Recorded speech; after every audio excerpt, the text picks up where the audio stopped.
For this segment, we'll be reviewing Peter Thiel's 0 to 1. This book came from some course notes that were kept on a 2012 class that Peter taught at Stanford on entrepreneurship. Now, everybody knows Peter Thiel from his libertarian views on Donald Trump to the support of Hulk Hogan in the Gawker case, but we'll be setting most of that aside and focusing on the content of the book. So the book starts out with the question that Peter loves to ask people in interviews, which is, what is an important truth that very few people agree with you on? Now, Peter starts out by laying out the framework to his answer to this question. So he says there's two ways for society to progress. One way is through globalization, and the second way is through technology. Now, Peter says most people think that globalization is the key to progression, but he believes technology actually has more power. So he talks about this in the framework of saying that globalization is a 1 to n type growth, but technology is 0 to 1 growth. So just as there are two parts to Thiel's own answer to his own interview question, there are really two parts to this book. The first is kind of a bold vision for the future. Thiel looks back at the past 30 to 40 years, and he says we've stagnated. We don't take on the kind of big grand projects that we used to, like sending a man to the moon. He wants us to get back to that spirit of adventurism.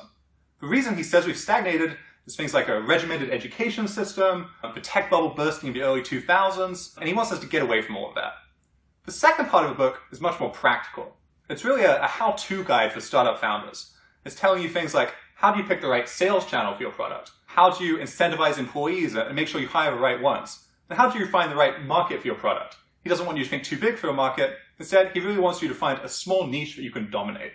Yeah, I thought one really interesting thing about the book was he focused on the power of monopolies. Now, it's interesting that when most people think about capitalism, they think about lots of competition. But Thiel comes out and says, no, this is actually bad. If you're starting a startup, you do not want competition at all. In fact, he talks about how most profits are actually extracted by becoming a monopoly. So you want to find an area, as you mentioned, that you can dominate and then, expand from there. And then he goes on to say that as you form your monopoly, that allows you to do research, to continue innovating, and Thiel actually believes that most innovation comes from these monopoly powers. So I think most people would agree with Peter Thiel that the incentive for monopoly profits drives innovation.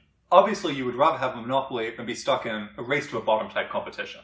But I think most people would say that when most monopolies acquire their position, they spend their time thinking about how to maintain their monopoly through any means.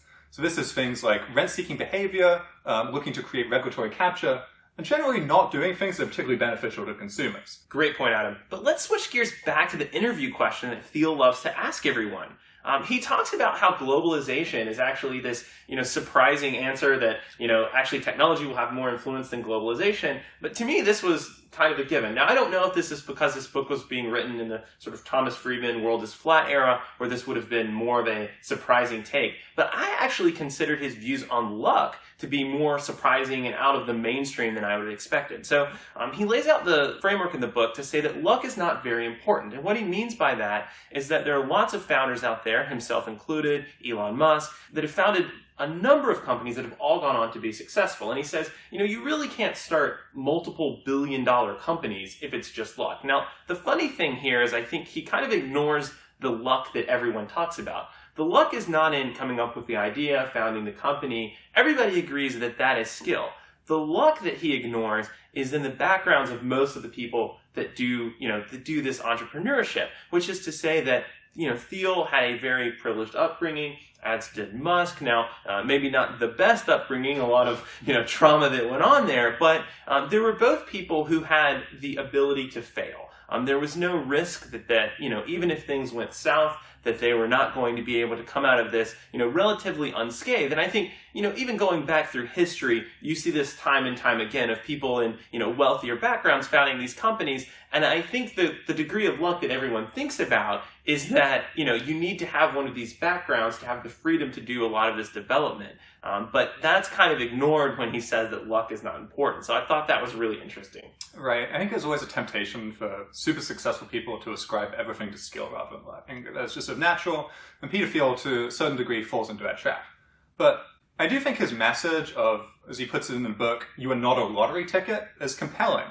Well, what he's really trying to do, if you think about the context of where this was written, and he's delivering a class on startups at Stanford to college kids, he's trying to sort of give you a pep talk almost. He wants to tell you that not all the great ideas have been taken. There's still room out there for innovation. If you work hard and you go after something, you can still achieve, and that it's just, as he said, it's not just a lottery.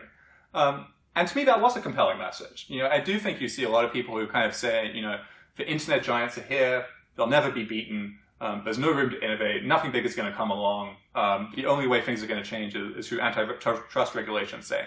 But Peter Thiel is really rejecting that, and if you look at the success for people like Elon Musk and Jeff Bezos have had at their companies, I think you have to say there is always room to do something new, and you have to believe that message. Yes, Thiel is very optimistic about the future. Now, getting down to the review of the book, again, as we mentioned, the book kind of comes in two parts. The first part is the philosophy of founders, who Thiel compares to Greek mythology. That part of the book I consider to be a little shaky. However, the second part of the book, the how-to guide on startups, is fantastic. He talks about a lot of things that we might not consider to be intuitive today. For example, he talks about the focus you should have on sales early on in your organization. And for that, I give this book a recommendation to read. It's very short. It's something you can finish pretty quickly.